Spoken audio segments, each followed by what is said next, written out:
refer to it as a permission field, right? How big is the permission field you're bringing into which your partner is stepping into? And we are very sensitive to this.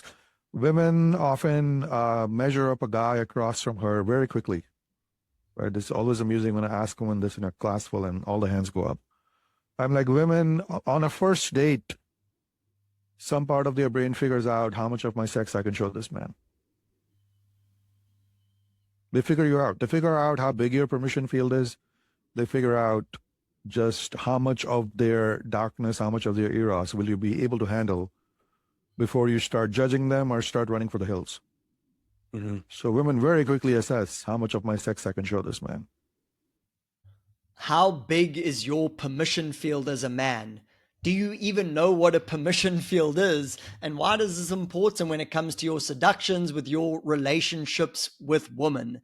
Now, permission field, again, Umrapani is explaining it here. I learned it from him, but it made sense. And I was having experiences with this long before I heard of the concept of a permission field or I knew what it was. But you can see this with women. It's like when women interact with man A, who's like very calm, comfortable with his sexuality, doesn't judge women at all. It's like he will see a certain side of a woman. And then you get another guy who's maybe like inexperienced, like has a lot of shame around his own sexuality, hasn't had that many experiences with women. And that same girl will show a much more limited side of herself and a much more limited side of her sexuality with the second guy. But it's the same girl. And then men will always like kind of get upset. They're like, yeah, but I know she's got a slutty side, but she never shows it with me. Yeah, well, this could be a really big reason on why that's happening because your permission field is so small that women don't want to show you all of their side, all of their sexual side because of it. So here's another way to explain a permission field. So let's say you work in an office with like 20, 30 people. You're in a finance or accounting or something like that. And let's say there's one guy in the office who everyone knows is like really into aliens. Okay, he believes aliens exist. He loves talking about aliens, watching Joe Rogan about aliens, doing research, these Pleiadians, this, that. And people kind of like laugh at him a little bit. They kind of think he's a little bit weird. Like, Joe, the alien guy, like blah, blah, blah, blah, blah. But then let's say you're one of these people in the office. And let's say, hypothetically, you have an abduction experience. Yep, you're lying in your bed one night and you actually have the experience of being abducted by aliens and they take you aboard the spacecraft and hopefully they don't do too many experiments with you and they kind of check on you and then they drop you back down in your bed and you kind of wake up. Now, who is the person you are going to want to share that experience with? Let's say it was a legit experience that actually happened for you, even if you don't believe these things could ever happen. You're going to look around the office and the people you know, and you're going to say, who's got the permission field that I can share this experience with where I'm not going to feel like a total weirdo and they're going to judge me and say I'm a lunatic? Well, it's funny because I would judge people and call them a lunatic if they told me about this experience, but you're going to scan everyone in the office, the 20, 30 people, and who are you going to go speak to it about? You're going to go speak to Joe.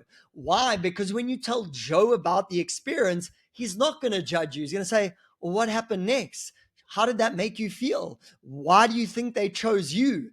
And you're actually going to be seen in that experience without being judged. Okay, most again, when it's not about aliens, but when it comes to, again, a woman's sexual side, they're scanning, okay, these 10, 20 men or these 5 dates I've gone on. And like Rapani says, very quickly, it's more like an energetic thing. Again, in the first 20, 30 minutes, an hour, guys are like, yeah, but I want to show her I've got a big permission field. You actually have to do the work. This is not something like a technique that you can just flip on. You have to build these types of experiences. And I have a personal experience with this. I remember I was like hanging out with this girl once, and she was like talking, and it was just like a very normal kind of conversation, like nothing crazy was happening. And I don't know how we got on the topic, but I spoke about this like sexuality retreat that I'd recently been to.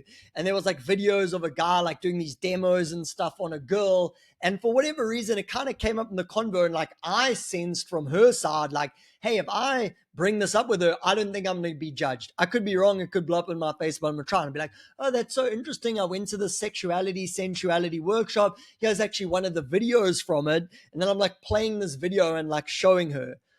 In that example, I wasn't trying to do it as a technique, but looking back now, what it did, it created a bigger permission field. And then she started talking to me about, and this was just like a normal girl, didn't like think anything weird or crazy, nothing indications were like that.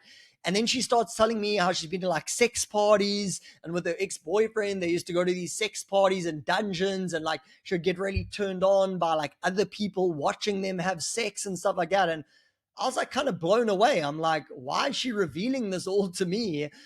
She just seemed like a kind of normal girl, but through playing the video, and don't think this is like, okay, now I got to get the video technique, but it just created a bigger permission field in the conversation for then her to feel like, hey, I'm not going to get judged if I show my desires or the weird kinky things I'm into. So look to think like, how big is my permission field? And anyone can, I can say I have a massive permission field. Well, the effects, the results will be the consequence. If women show you their wild side, if women have no problem getting sexual with you, well, that's a great sign that you actually do have a big permission field.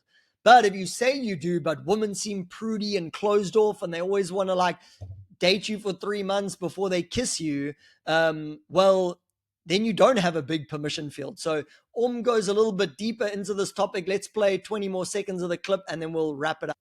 Certainly, one of the greatest assets I teach my students, and especially with my DOMs, is you may think DOM's capacity, the DOM's mastery is in swinging floggers and tying rope. All the skills are good, but the permission field you bring in which your submissive can reveal themselves to you is one of your biggest assets.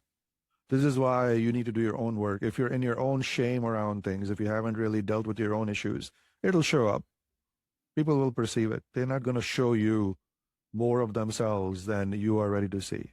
Women will not show you more of themselves than you are willing to see. That's one of the big traps of the nice guy. He doesn't believe in women's darkness and taboos, or he secretly does in all the porn he watches. But it's like when it's a genuine woman, he's got like this pedestalizing version. Like she's an angel. She'd never do anything wrong. Where see the darkness in everybody. See the darkness in yourself. Yeah, I've got some weird kinky desires and fantasies. And guess what? This little conservative girl sitting across from me, she does too. She might not even know it, but I believe she does.